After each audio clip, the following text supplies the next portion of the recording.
What a beautiful name it is. What a beautiful name it is.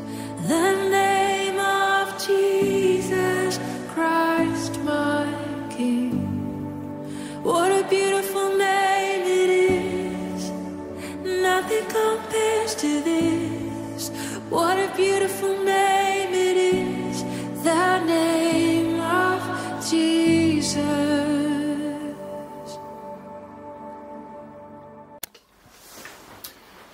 Bien-aimés dans le Seigneur, Shalom. Nous voici dans notre programme et pour ton éternité. Dieu a mis ce fardeau dans nos cœurs pour vous rappeler qu'un jour vous allez passer votre éternité quelque part. C'est vrai que nous sommes encore là sur cette terre, mais nous savons qu'un jour la mort peut venir. Oh, notre Seigneur Jésus-Christ va revenir. Et où est-ce que vous allez passer votre éternité? Ça, c'est vraiment le fardeau que Dieu nous a mis, a mis dans nos cœurs pour vous rappeler tout le temps. Aujourd'hui, nous sommes là. Nous allons partager le message dans le livre de Luc 19, 1 à 10. Mais premièrement, je vais demander à ma soeur Esther de nous conduire dans un moment de prière, parce que vous savez, c'est notre Dieu qui a permis que ces programmes puissent avoir lieu aujourd'hui. Dans toutes les circonstances, nous devons rendre grâce à le Seigneur et lui recommander ce moment que nous allons passer ensemble entre ses mains. Maman Esther. Seigneur, nous voulons te dire merci. Merci parce que tu es au milieu de nous, quand ta parole déclare là où deux ou trois sont rassemblés, tu es là. Merci d'avoir rendu ce moment possible. Nous te confions ce moment, Seigneur. Nous prions que nous nous effaçons et que toi, tu prennes contrôle, que tu nous utilises pour ta gloire, tu disposes les cœurs et que tu disposes aussi les paroles pour transformer, les paroles pour ramener les âmes à toi, Seigneur. Que ce moment soit pour ta gloire. Nous te prions dans le nom tout puissant de Jésus-Christ de Nazareth. Amen. Amen. Amen. Premièrement, je vais demander à vos servantes de se présenter. Donc, je vais commencer à ma gauche. Moi, c'est la sœur Gloria. Maman Karine. Maman Esther. Et moi-même, votre humble serviteur, le pasteur Brocard et Gorton Evangelical Church. Donc, comme je disais, notre message d'aujourd'hui est dans le livre de Luc 19, 1 à 10. Je vais rapidement donner un résumé de cette histoire-là. Un jour, Jésus était dans Jéricho. Et il était en train de traverser la ville. Et dans cette ville-là, il y avait quelqu'un. Un homme riche. Un pharisien. Son nom, c'était Zachée. Il tenait à tout prix à voir Jésus-Christ. Mais pour la foule, c'était difficile. Parce qu'il était de côte tard. Il ne pouvait pas voir. Mais il a trouvé une solution. Il savait là où Jésus devait passer. Et il était monté sur un sycomore. Et quand Jésus passait, quand il arriva à cet endroit, il demanda à Zachée de descendre. Il dit, Zachée, descends vite parce qu'aujourd'hui, je vais loger dans ta maison. Et Zachée, dans la joie, il est descendu. Il était très content d'amener Jésus-Christ chez lui. Mais la foule murmure, commence à murmurer. La foule disait, mais comment Jésus-Christ doit aller avec un homme de mauvaise vie? Et quand ils étaient là, Zachée s'est mis debout. Il a dit, Seigneur, la moitié de mon argent, je donne aux pauvres. Et si je fais du mal à quelqu'un, je vais repayer 4 fois. Et Jésus a dit qu'aujourd'hui, le salut est entré dans cette maison. Parce que celui-ci aussi est le fils d'Abraham. Parce que le fils de l'homme est venu pour sauver ceux qui étaient perdus. Donc ça, c'est la fin de notre histoire. Donc maintenant, je vais donner le temps à vos servantes de partager avec vous selon qu'ils seront amenés par selon qu'elles seront conduites par le Saint-Esprit. Je vais commencer avec maman Esther, à ma droite. Merci, pasteur. Oui, nous avons tous entendu parler de l'histoire de Zachée. Et ce que je peux résumer ici dans cette histoire, c'est la détermination de Zaché de pouvoir Jésus. Il avait tout ce qu'il fallait. Il était un homme riche, il était un homme bien. Il partageait ses biens avec les pauvres. Il ne faisait du tort à personne. Quand bien même il reconnaissait avoir fait du tort, il arrangeait ce tort-là en fait. Mais il a réalisé que quelque chose lui manquait dans sa vie. Et cette chose-là, il y avait qu'une place en fait vide dans sa vie. Et cette place vide-là, c'était Jésus-Christ de Nazareth. Il avait entendu parler de Jésus. Et sa curiosité l'a poussé à aller sur ce table pour pouvoir rencontrer ce Jésus-là. Et s'il n'avait pas eu ce désir-là de retrouver Jésus, de voir Jésus, je ne pense pas qu'il serait sauvé ce jour. Il a eu ce désir, il a entendu parler. On parle de Jésus dans la contrée, partout dans le pays. Mais qui est ce Jésus? Je veux le voir. Il avait désiré ardemment de tout son cœur de voir ce Jésus. Et comme il avait réalisé que c'était impossible à cause de la foule, il a eu une idée de monter sur l'arbre. Et à travers cette action, il a rencontré le Seigneur. Le Seigneur l'a vu, le Seigneur avait vu en lui ce désir-là, il s'est arrêté et a demandé à venir, à descendre pour dîner avec lui, pour prendre un repas avec lui. Ceci veut dire que lorsque nous avons cette volonté, ce désir de chercher notre Dieu, il se laisse montrer, comme il s'est laissé montrer dans la vie de cet homme. Lorsque nous avons, parce que Dieu ne nous force pas, il nous donne ce libre arbitre de venir à lui. Il frappe juste à la porte.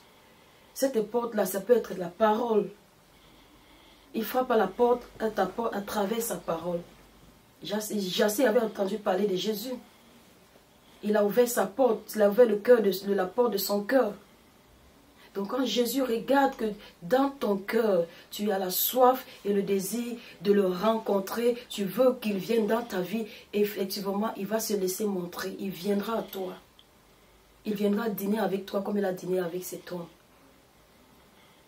Et puis quand il est allé même manger, dîner avec cet homme, les gens tout autour de lui essayaient un peu de murmurer comment un Seigneur comme lui peut aller dans les gens, manger avec des gens de mauvaise vie. Ceci nous enseigne que Jésus ne regarde pas l'identité d'une personne. La Bible dit qu'il n'est pas venu pour la repentance des justes, mais la repentance des pécheurs. Et lorsque tu viens à Jésus et que tu te repentes, tu dois arrêter de marcher dans ta vaine manière de vivre. Tu dois arrêter de marcher selon cette façon que tu vivais auparavant. Ce n'est pas parce qu'il est venu pour la repentance des justes, des pécheurs, qu'on doit continuer de pécher. Quelque part dans Romains, Paul disait que là où le péché abonde, sa grâce surabonde. Mais est-ce que nous devons demeurer dans le péché pour que la grâce de Dieu abonde? Non. Oui, Jésus est venu pour les pécheurs. Il est venu pour nous sauver. Mais une fois que nous avions rencontré ce Jésus-là, une fois que nous l'acceptons comme Seigneur et Sauveur, une fois que nous acceptons de marcher avec lui, nous devons arrêter cette ancienne manière de vie, cette ancienne vie. Nous ne devons pas continuer à nous plaire dessus parce qu'il est venu pour les pécheurs. Nous ne devons pas continuer à nous plaire dessus parce que la Bible dit que là où sa grâce surabonde, là où le péché abonde, sa grâce surabonde. Non. Nous devons faire demi-tour. C'est un peu quelqu'un qui constate qu'il a pris un mauvais chemin. Est-ce qu'il doit continuer? Est-ce que dans ce chemin-là, il y a une fossé? Est-ce que si tu continues dans ce chemin, tu sais qu'il y a une fossé. Est-ce que tu vas continuer dans ce chemin? Non. Tu feras demi-tour. C'est la même chose avec notre Seigneur et Sauveur. Lorsque tu constates que tu as pris un mauvais chemin, retourne vers lui. Il est capable de te pardonner. Il est fidèle et juste pour te pardonner. Il est capable de te transformer. À travers ce message, nous voyons que lorsque nous cherchons l'Éternel, il se fait toujours montrer. Il se laisse toujours montrer. Il dit, si vous me cherchez de tout votre cœur, je me laisserai montrer. Donc l'Éternel, lui veut seulement que nous ayons une toute petite envie, ce désir-là dans le cœur, que nous voulons marcher avec lui, que nous voulons qu'il soit avec nous. Et lorsque nous avons ce désir, il viendra entrer dans nos vies et nous serons sauvés avec nos familles parce qu'il a dit, crois et toi et ta famille, tu seras sauvé. Nous voyons que cet homme-là le fait que Jésus était entré dans sa maison, il a été sauvé, toute la famille aussi a été sauvée. C'est un peu comme on dit, peut-être nous sommes en Angleterre, le roi de ce pays, s'il vient dans ta maison, il ne va pas seulement te faire du bien à toi, il fera du bien aussi à toute ta maison, à tes enfants, ton mari, à toute la famille. La Bible ne précise pas ici, ne parle pas de la famille de Zachée, mais à partir de ce contexte, nous pouvons savoir que Jésus, la présence de Jésus dans la vie de Zachée, non seulement a changé sa vie, mais a aussi changé la vie de ses enfants. Il a porté la grâce, il a dit le salut est entré dans cette maison. Dans cette maison, c'est y compris tous ceux qui vivaient dans la maison. Le Seigneur est merveilleux, le Seigneur est bon. Si tu le cherches, il va se laisser montrer. Il te fera du bien non seulement à toi, mais à toute ta maison aussi, comme il a fait du bien à la maison de Zachée. Le Seigneur n'a jamais montré, la Bible dit que personne n'est jamais venu à lui et retourné tel qu'il était venu. Nous croyons qu'à partir de ce moment, la vie de Zachée a été complètement changée. Il a fait du bien, il a laissé des grâces, des bénédictions. Il peut encore les faire. La Bible dit qu'il est le même hier, aujourd'hui, éternellement. Ce qu'il a fait dans la vie de cet homme, il peut le faire pour toi, il peut le faire pour moi. Il suffit seulement que tu tournes, que tu ouvres ton cœur. Il suffit seulement que tu prennes la décision d'arrêter tout ce que tu fais comme mauvaise vie, d'arrêter de marcher selon de ce siècle présent, selon les coutumes de ce monde, selon les lois de ce monde, mais d'accepter de marcher selon la volonté de Dieu, selon la parole de Dieu. Et il te fera du bien et le salut entrera dans ta vie. Tu seras sauvé et ta famille sera sauvée. Ce message nous interpelle. Pour toi qui ne connais pas encore Dieu, l'occasion t'est donnée aujourd'hui de revenir vers ton Dieu, de revenir vers ton Créateur. Il n'est pas encore tard. Pendant que tu es encore en vie, il n'est pas tard. C'est le temps encore de revenir vers ce Dieu-là quand tu as encore le souffle de vie, parce qu'après la mort, il n'y a plus une seconde chance. Après la mort, c'est le jugement. Dans le moment nous est donné de réfléchir à nos vies, de regarder notre façon de vivre, notre façon de marcher. Est-ce que cela plaire à Dieu? Si tu es chrétien ou chrétien, est-ce que tu vis selon la parole de Dieu? Si tu n'es pas encore chrétien, Jésus te parle cet après-midi à travers sa parole. Il veut changer ta vie comme il a changé la vie des Zachée. C'est encore possible, il n'est jamais trop tard. Ne regarde pas tes multitudes, des péchés. Il peut être capable de pardonner et les effacer. Il a besoin de toi.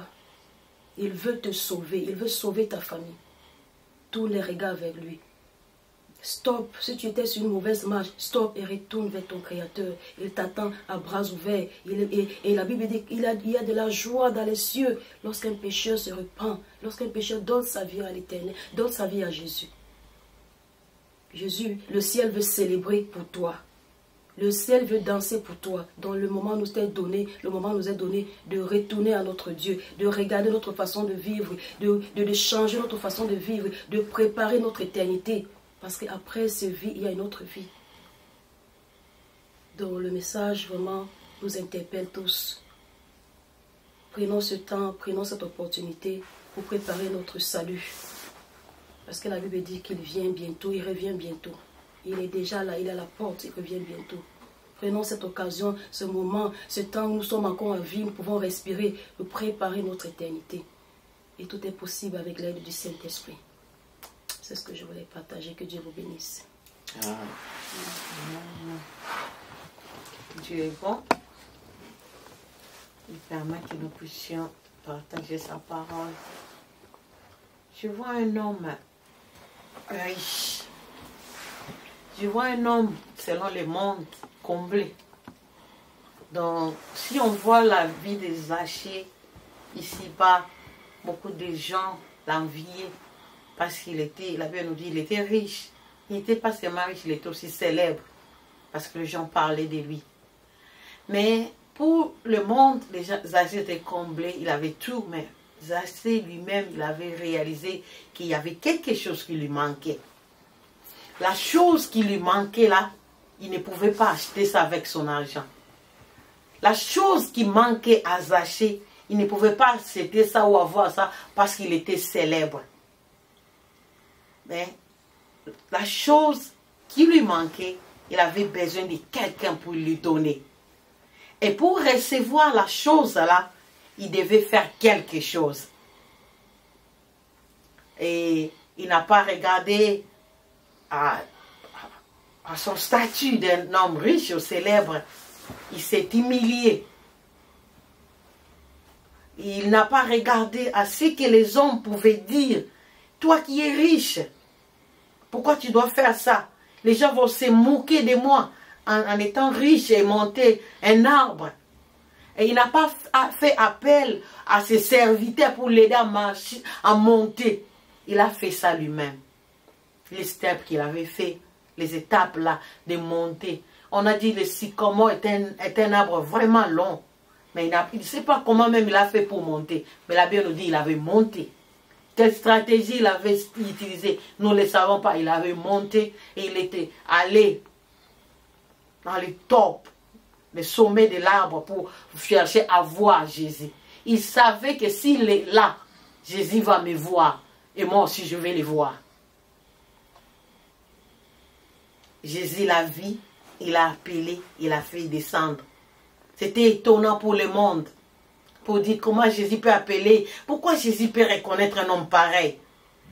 Et le monde a oublié que Jésus était venu pour les pécheurs. Si c'était pour les gens, les justes, Jésus n'allait pas mourir. Sa mort ou les sacrifices de Dieu en envoyant son fils ici sur cette terre, c'était pour sauver les méchants, les païens, les gens qui font du mal. C'était la mission de Jésus. Il a appelé ses pécheurs. Jésus l'a approché. Et lui-même, quand Jésus l'a approché, il a examiné sa vie. Il a vu que sa vie n'était pas digne d'être close, proche de Jésus. Et il a commencé directement la repentance. Il a dit, si j'avais fait du mal à quelqu'un, je vais payer comme ça. Pour les pauvres, je sais que je vais donner la moitié de ce que j'ai. Il a commencé à se repentir. Il a commencé à chercher, à enlever ce qui était barrière pour lui, pour être en relation avec Dieu. Il s'est repenti. Et Jésus l'a dit, aujourd'hui, je vais manger chez toi. C'est ce que nous avons besoin, la repentance. Toi qui vis une vie qui ne plaît pas à Dieu, toi qui te crois que ma vie, c'est déjà fini. Les gens me connaissent comme un pécheur. Les gens me connaissent comme prostituée. Les gens me connaissent pour sorcier. Les gens me connaissent comme voleur. Jésus était venu pour cette catégorie de personnes. Les gens mauvais. C'est pour cela qu'il était mort. C'est pour cela qu'il est ressuscité. Pour cela qu'il est assis à la droite du Père. Il continue sa mission d'intercéder pour que toi, tu donnes ta vie. Aujourd'hui, je te dis, Jésus t'appelle. Viens à lui. Ne regarde pas le nombre de péchés. Il va pardonner et il va oublier. Ne regarde pas les gens qui sont tout autour de toi. Ce qu'ils vont dire. Si Zachée avait regardé aux gens, il n'allait pas donner sa vie à Jésus. Toi, donne ta vie à Jésus. C'est une décision personnelle. Pour le royaume des cieux, c'est une décision personnelle. Ton mari ne t'amènera pas au paradis. Oh, ta femme ne le fera pas. Tes parents ne le feront pas. Tes frères, tes sœurs ne le feront pas. Toi, tu dois prendre une décision personnelle. Là où tu es, si tu arrives à nous voir, à écouter ces messages, nous t'appelons aujourd'hui à donner ta vie à Jésus. Répands-toi du mal. Jésus oubliera tout le mal.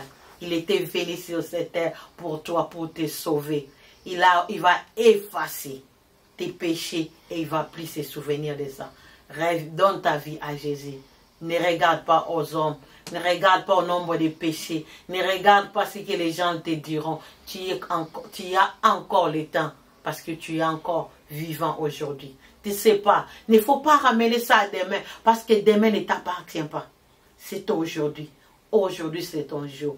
Donne ta vie à Jésus. Répands-toi. Et il est prêt à t'accepter dans ta famille, dans sa famille. Que Dieu nous bénisse.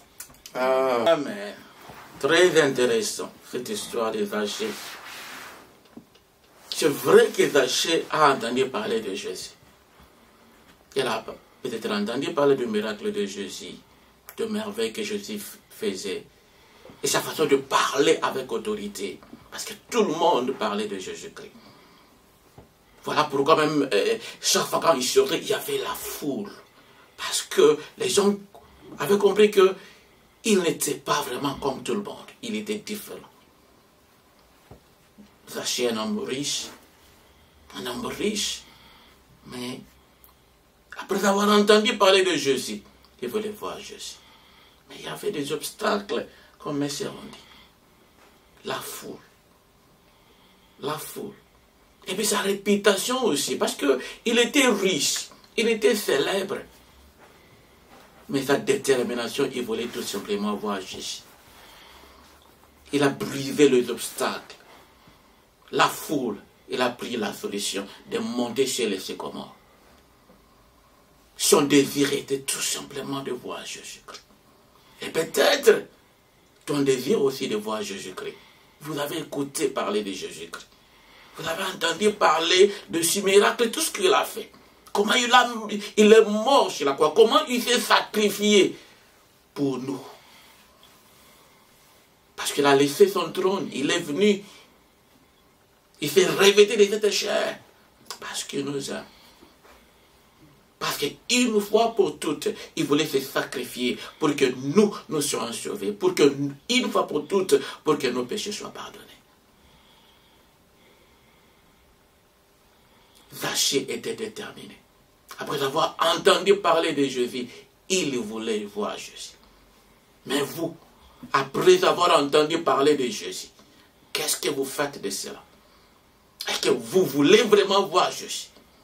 Parce que Zachée avait ce désir de voir, cette détermination de voir Jésus, et il a vu Jésus-Christ. Et quand il a vu Jésus-Christ, sa vie a changé. Il était là dans le sycomore. Quel que soit là où vous êtes, vous pouvez rencontrer Jésus. Vous pouvez rencontrer Jésus en ce moment où je vous parle. Comme Zachée, dans l'arbre, au-dessus, penché dans l'arbre. Avec toute la réputation qu'il avait, peut-être avec des habits très chers. Mais sa détermination est de voir Jésus-Christ. Si tu veux voir, si tu es vraiment déterminé de voir Jésus-Christ, je vous préviens qu'aujourd'hui, en ce moment, vous pouvez voir Jésus-Christ comme Zachée. Et votre vie a changé. La vie de Zachée a changé. Quand il a vu Jésus-Christ, sa présence, sa rencontre avec Jésus-Christ a amené la repentance. Quand vous rencontrez Jésus-Christ, votre vie doit changer. Votre vie ne sera plus la même. Quand vous rencontrez Jésus, tout le monde qui rencontre Jésus-Christ meurt sur la croix, expérimente la mort de Jésus-Christ. Paul a dit, j'étais mort et crucifié, j'étais crucifié avec Jésus-Christ. Et la vie que je vis, c'est Jésus-Christ qui vient en moi. Tout le monde, quand vous rencontrez Jésus-Christ, vous allez expérimenter la mort. Vous allez mourir avec Jésus-Christ. Et Jésus-Christ va maintenant vivre dans votre vie. Jésus-Christ va vivre. Votre vie va changer. Toute personne qui rencontre Jésus-Christ, la repentance suit. Si vous n'êtes jamais repenti dans votre vie, il y a quelque chose qui manque. La repentance. Parce que vous devez reconnaître. Parce que c'est pour le péché que Jésus-Christ est venu. Vous devez reconnaître. Le Saint-Esprit va vous convaincre du mal que vous avez fait. Vous devez vous repentir. Et maintenant suivre Jésus-Christ. Vous comprenez un peu? Vous êtes dans l'autoroute et vous remarquez que vous allez dans une mauvaise direction. Allez-vous continuer? Parce que si vous continuez, c'est la mort. Vous devez freiner, tourner. Et c'est ce que Jésus veut de vous. Le message de Jésus-Christ est simple. Change votre cœur. Change votre façon de vivre. Parce que le royaume des cieux est proche. Vous devez changer votre cœur. Vous devez changer votre vie. Peu importe ce que les gens vont dire. Les gens disaient, les gens murmuraient. Oh non, les gens, quelqu'un de mauvais vie. Mais il voulait voir Jésus-Christ.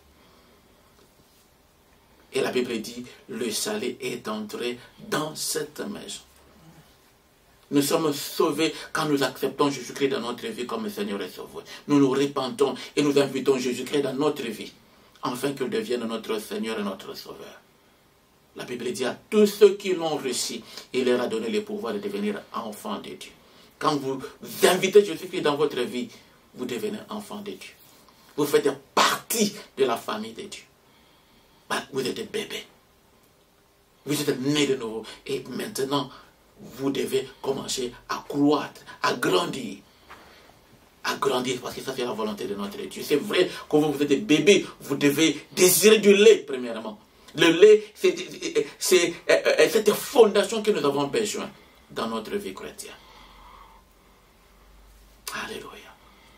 Nous recevons Jésus-Christ par la foi. Donc ce que vous devez faire maintenant, acceptez que vous meniez une mauvaise vie, que vous avez péché contre Dieu. Demande-lui qu'il puisse te pardonner. Et invitez Jésus-Christ de devenir votre Seigneur et votre Sauveur. Et il viendra, comme il avait dit, je me tiens à la porte et je frappe. Si quelqu'un entend ma voix et ouvre, j'entrerai. On accepte Jésus-Christ par la foi. Parce que nous savons que la parole de Dieu est vérité. Si vous l'invitez, il viendra. Zachée avait vu Jésus-Christ à cause de sa détermination. Et maintenant, je vous donne cette occasion d'accepter Jésus-Christ, d'inviter Jésus-Christ dans votre maison. Vous n'avez pas besoin à faire une prière kilométrique. Dieu voit l'attitude de votre cœur. Prie et invitez-le dans votre vie, afin qu'il devienne votre Seigneur et votre Sauveur. Et remercie-le. Parce que quand tu l'invites, il viendra.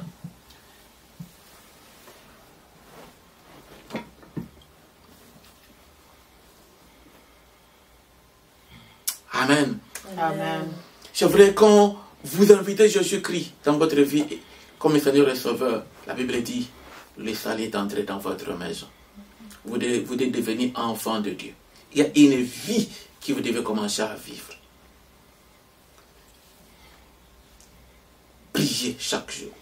Méditez la parole de Dieu. Marchez en conformité avec la parole de Dieu. Vous devez maintenant commencer à vivre selon l'Esprit. Parce que quand vous acceptez Jésus qui est dans votre vie comme Seigneur et Sauveur, Jésus qui viendra vivre dans votre vie au travers du Saint-Esprit. Donc vous avez besoin des enseignements. Si vous avez besoin des enseignements pour grandir dans votre vie de foi, nous avons l'étude biblique le mercredi, de 19h à 20h. Vous allez voir dans notre programme au début à la fin, il y a des numéros. Juste vous nous envoyez un message et nous serons ensemble. C'est vraiment en ligne. Partout où vous êtes, vous pouvez participer. Et ces enseignements vont vous aider à grandir dans votre vie de foi. Vraiment, nous vous remercions pour votre temps, parce que Dieu a permis que nous soyons dans vos maisons pour une raison. Et Dieu va permettre que nous nous rencontrions encore une seconde fois, s'il ne revient pas. Mais pour le moment, bye. Bye. Que Dieu vous bénisse. Bye. What a beautiful name it is. What a beautiful name it is. The name of Jesus Christ, my King. What a beautiful name it is. Nothing compares to this. What a beautiful name.